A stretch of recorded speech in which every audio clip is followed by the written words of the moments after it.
The scout ship Vanguard had been dispatched with little more than a whisper of warning.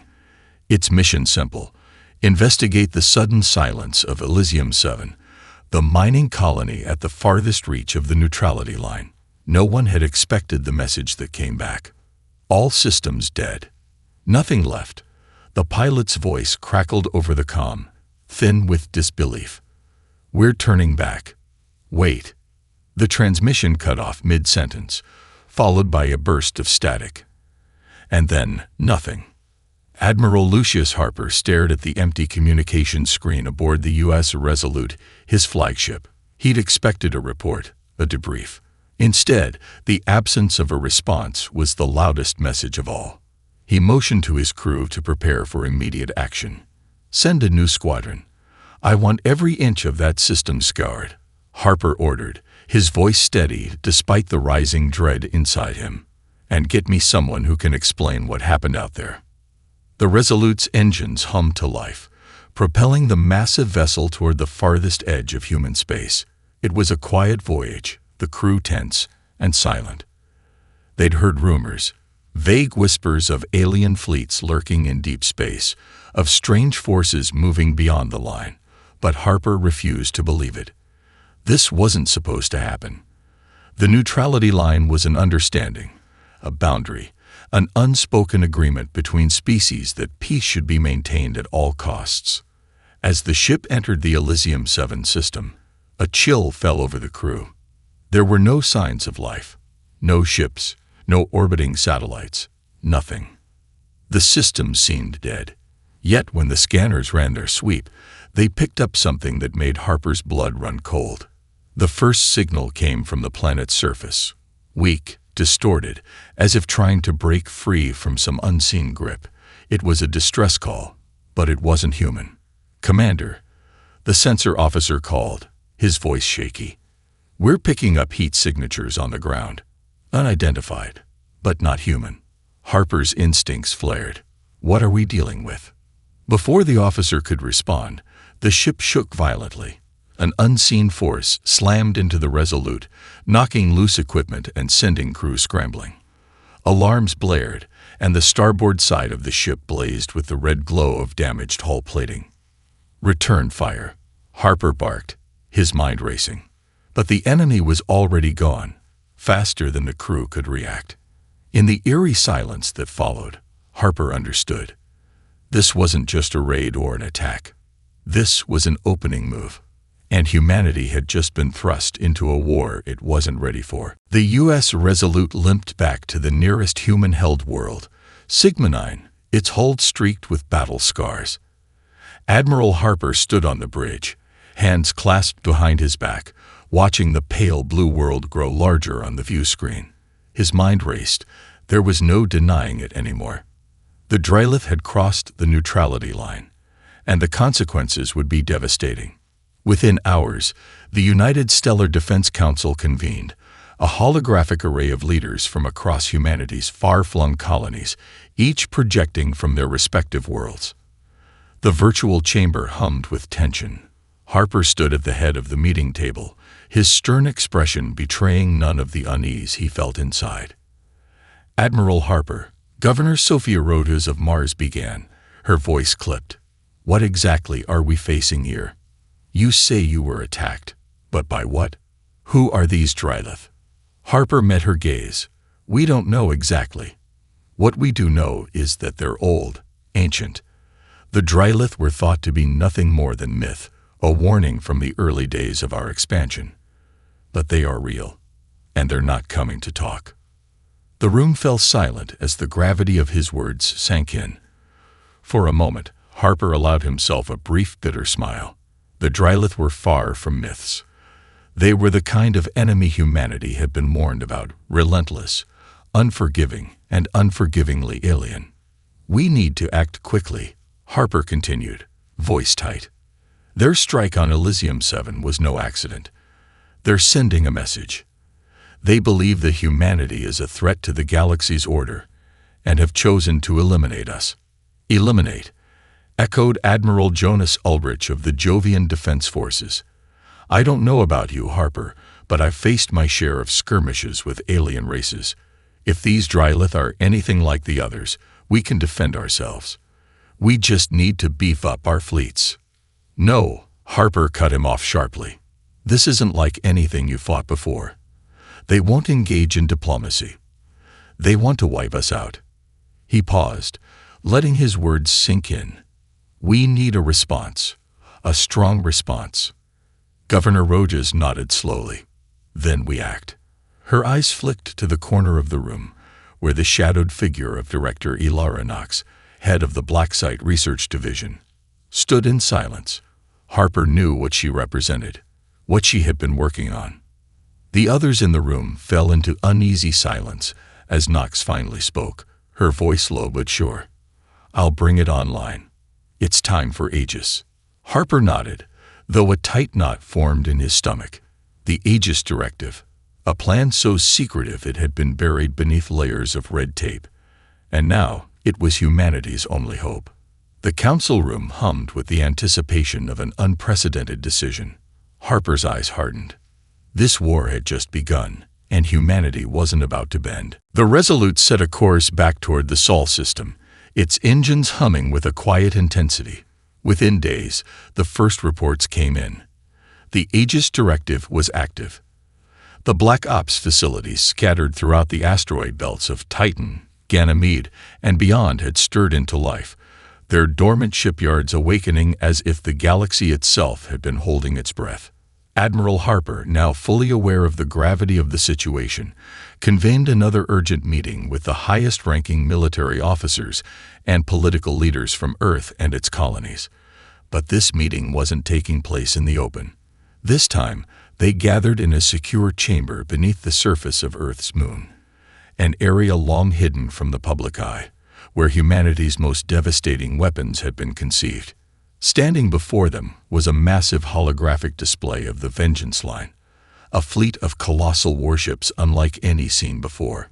Each ship was a technological marvel, designed for one purpose only: to annihilate. They were equipped with the latest advancements in human AI, quantum targeting systems, and bio-enhanced weapons. But there was something else, something more unsettling. "These aren't just ships," said Director Knox, her voice cold, detached. "They are extensions of our will. Human intelligence fused with artificial minds. They think faster, adapt quicker, and fight without hesitation." Harper nodded grimly, his mind racing. The Vengeance Line was humanity's response to the Drylith's relentless aggression, but it wasn't just a military force. It was a declaration. The galaxy had no idea what was about to be unleashed. "How long until they're operational?" Governor Rojas asked, her face tense as she studied the fleet specs. "Within the next month, we'll have the first of the Vengeance Line ready for deployment," Knox replied. "But there's a caveat. The most powerful ships, the Iron Requiem, the Wrath of Sol, the Tempest's Edge, are still under construction. They require Janus." The name of the project sent a chill through the room. Project Janus was the galaxy's most closely guarded secret, a weapon beyond even the Vengeance Line, a weapon that, until now, had been considered unthinkable.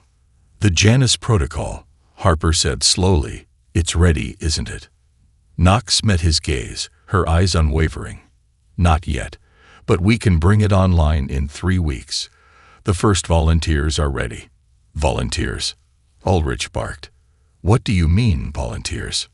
Knox didn't flinch. "Humans willing to sacrifice their physical bodies. They'll become part of the ship's consciousness, embedded within the AI. Their minds, their tactics, their decision-making will guide these warships as no human ever could." A murmur rippled through the room. This was no longer just about winning a war. It was about transcending what it meant to be human, to become something more, something lethal. "Do it," Harper commanded. "Whatever it takes. Activate Janus." As the meeting ended, Harper stood in the cold silence of the chamber. He knew this was a turning point, not just for humanity, but for the galaxy itself. The Drylith had no idea what they had just unleashed. The Iron Requiem emerged from the shadow of Saturn's rings like a vengeful god, its massive engines rumbling with quiet fury. Captain Amara Thorne stood at the helm, her eyes fixed on the black void ahead. Her crew was ready, eager, even, to strike back. They had been briefed, prepared for the coming battle, but the uncertainty weighed heavily on her. She had commanded her share of military campaigns. But this was different. "We're crossing the line," her first officer, Commander Voss, said softly, his fingers hovering over the controls. Thorne didn't answer immediately. She simply nodded, her expression grim. The neutrality line was no longer a symbol of peace. It was a scar across the galaxy, a boundary that humanity had been too naive to believe could be violated. Now it had become the border of their final stand. Beyond it lay the Drylith, their tormentors. And now they were the prey. "We will scout their supply lines first," Thorne said, turning to her crew. "We hit them where it hurts: communications, infrastructure, fuel depots. We need intel. We need them scared." With a silent command, the Iron Requiem surged forward, its weapons powered and its stealth systems cloaking it from any potential Drylith surveillance. The mission was simple: infiltrate deep into Drylith-controlled space, strike quickly, and extract vital information. They were not here to engage in full-scale war, not yet. But as the ship drifted into the abyss, Thorne knew their skirmishes would shape the coming storm. Hours passed without incident, but as they reached the outskirts of the Drylith's central territory, the first sign of resistance came. A burst of energy that lit up the dark space around them. The Drylith were aware of their presence. Too aware. Before anyone could react, a massive ship appeared from the void, its hull an eerie shade of black and violet. The Drylith warship was almost an apparition, its jagged design and incomprehensible geometry an affront to everything human-made. And it wasn't alone. Dozens of ships flanked it, their weapons charged and ready. "Brace for impact," Thorne ordered, and before the Iron Requiem could even react, the Drylith unleashed a barrage of energy blasts. The shields of the Requiem flared, but the ship rocked violently under the weight of the attack.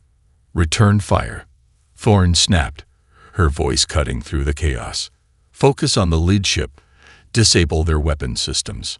As the battle raged, it became clear that the Drylith were not just fighting. They were waging a campaign of terror.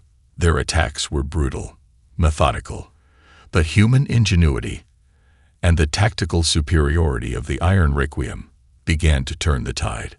The ship's AI, an extension of Thorne's own mind, adapted quickly, deploying evasive maneuvers and counterattacks that threw the Drylith off balance. The lead ship faltered, its weapons temporarily disabled by a well-placed missile strike. And in that moment, the Iron Requiem made its move. "Boarding teams, prep for deployment," Thorne ordered, her pulse steady. "We take prisoners. We get answers." The Iron Requiem was no longer just on a reconnaissance mission. The fight had come to them. And now, humanity would make the Drylith fear their name. The campaign was supposed to be a swift response, a series of coordinated strikes to shake the Drylith. But what Thorne and her crew discovered as they pushed deeper into Drylith-controlled space was something far darker. The Drylith didn't just want victory. They'd wanted to erase humanity from existence. The next blow came with brutal speed. The Drylith set their sights on Erixa 9, a thriving human colony in the far reaches of the Thorne system, known for its advanced research and thriving communities. The colony's proximity to Drylith territory made it a perfect target.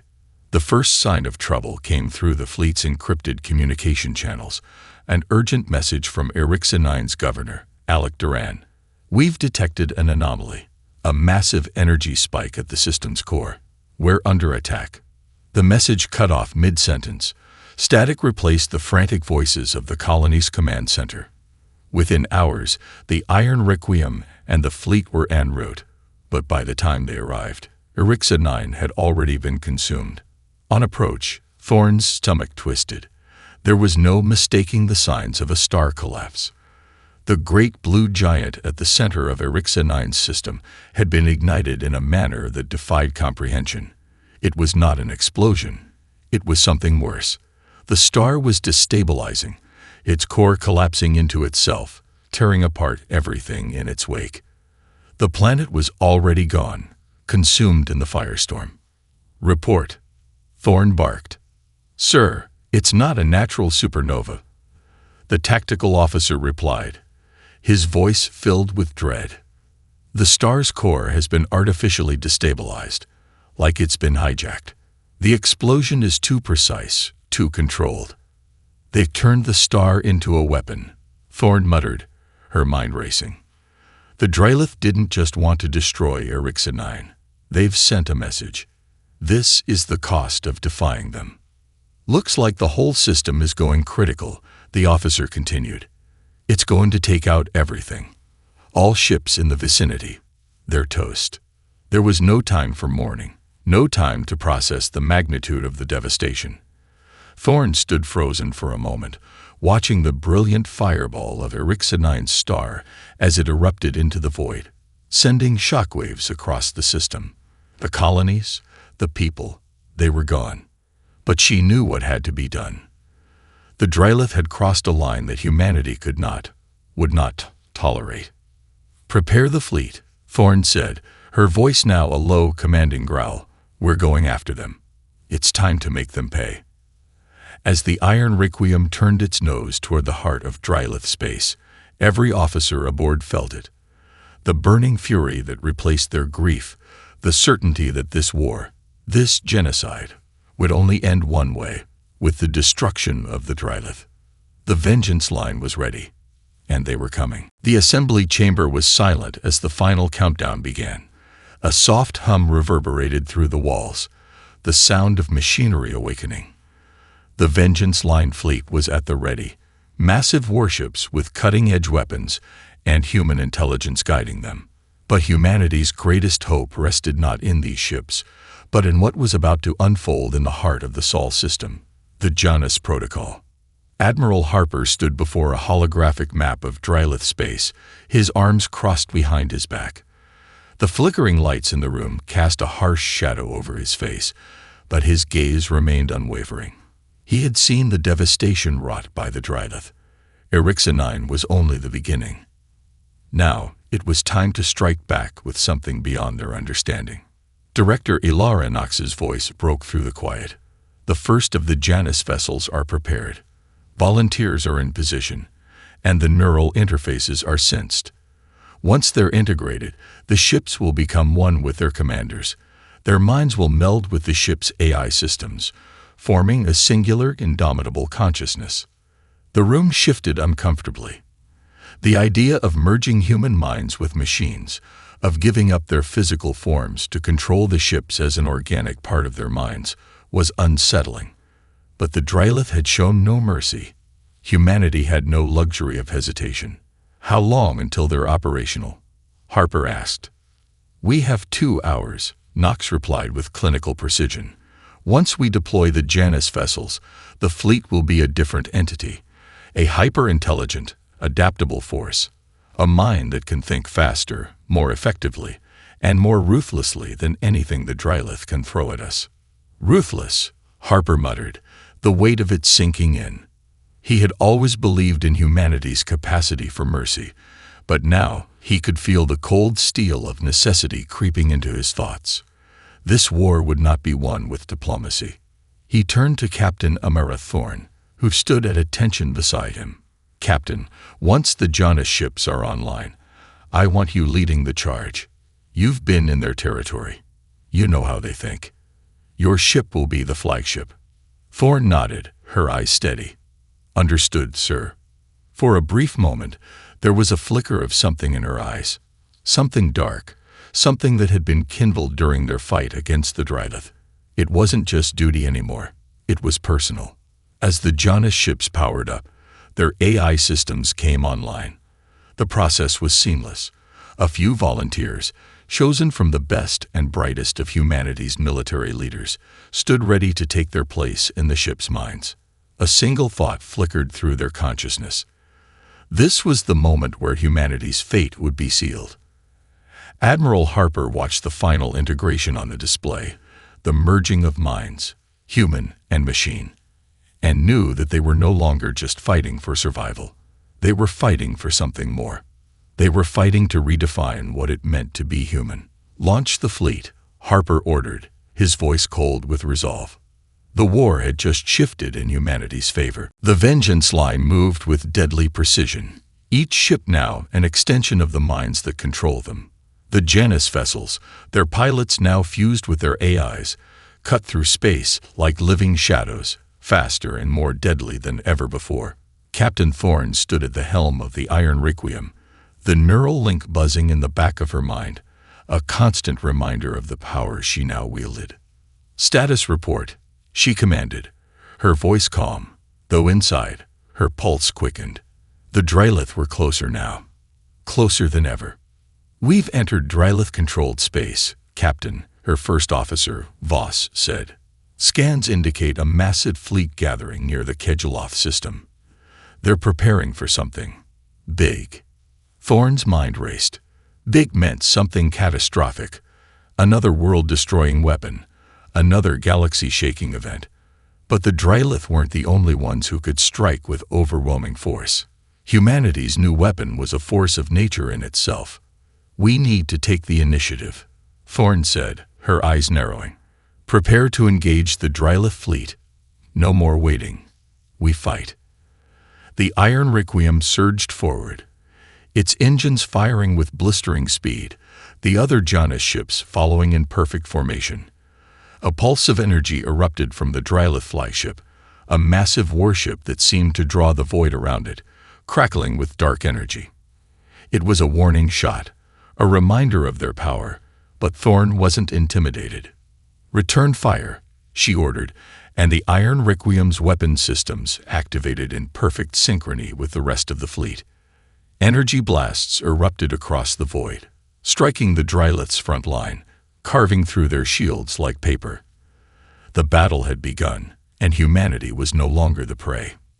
The Janus ships moved like a swarm, each one working in tandem, anticipating the Drylith's moves before they even happened. Every shot fired, every maneuver executed, was a testament to the fusion of human intelligence and machine precision. But the Drylith weren't about to give up without a fight. Their ships retaliated with ferocity, their weapons unleashing waves of destructive energy, trying to counteract humanity's newfound might. Yet the Janus ships adapted on the fly, shifting, countering, anticipating. For the first time in the war, the Drylith were on the back foot. "Keep pressing them," Thorne said, her voice cold. "We have them on the ropes. Push through." As the battle raged, it became clear humanity had evolved, and the Drylith had just underestimated their enemy. The Kedgeloth system burned with the intensity of 100 stars, the battle raging at its heart. The Drylith fleet, once confident in its supremacy, now scrambled to counter the relentless onslaught of the Janus ships. The Iron Requiem, its systems pulsing with the combined will of its human crew, and the ship's AI, tore through enemy ranks with surgical precision. Each shot fired, each evasion executed, was a coordinated effort between the minds of humanity's bravest, an unshakable unity forged in the fires of war. "Drylith flagship is moving into position," Commander Voss reported, his voice steady but laced with urgency. "It's preparing to fire." "Deploy the decoys," Thorne interrupted, her voice unwavering. "We're not letting them get the first shot." In an instant, the Iron Requiem released a swarm of advanced cloaking decoys, sending them scattering into the vastness of space like a shower of meteors. The Drylith flagship hesitated, its weapon charging slowly, uncertain of its target. The Janus ships used this moment of doubt to close the gap, firing at the enemy's flanks, crippling their support vessels. "Direct hit," Voss said, his tone now laced with satisfaction. "Their rear shield is down. We have an opening. Then let's give them a reason to regret crossing the line," Thorne said. She focused, her mind synchronizing with the ship's systems, every decision and movement flowing as one. The Iron Requiem surged forward, its massive cannons unleashing a concentrated beam of pure energy at the heart of the Drylith flagship. The Drylith flagship shook under the blast, its engines flaring as the shields failed, exposing its core. The flagship retaliated with a massive surge of energy, a final desperate attempt to turn the tide. But it was too late. Thorn's voice cut through the chaos, cold and commanding. "All ships, focus fire on the flagship. We end this now." The Iron Requiem and the other Janus vessels locked their weapons on the Drylith flagship, firing in unison. Explosions rippled through the enemy ship as its core finally cracked. The Drylith flagship, the heart of their offensive, shattered in a burst of light, its remains scattering into space. A deafening silence followed. It was over. The remaining Drylith ships, leaderless and in disarray, began to retreat, their coordinated attacks faltering as their once unified front collapsed. The human fleet pursued relentlessly, but now the Drylith were simply running. "We've won," Voss whispered in disbelief, as the last of the Drylith ships blinked out of existence on the radar. Thorn stood at the helm, her expression somber, despite the victory. "Not yet. The war isn't over. But this battle will be remembered." Harper's voice came over the comm, filled with a quiet, triumphant certainty. "Captain, this victory is just the beginning. We'll rebuild what was lost, and we'll make sure the Drylith never forget the price of underestimating humanity." Thorn allowed herself a moment of relief, but deep down, she knew this war had changed everything. Humanity was no longer just a species struggling to survive. They were now a force of nature. And in the darkness of space, where the Drylith had once ruled without question, there was now a new reckoning.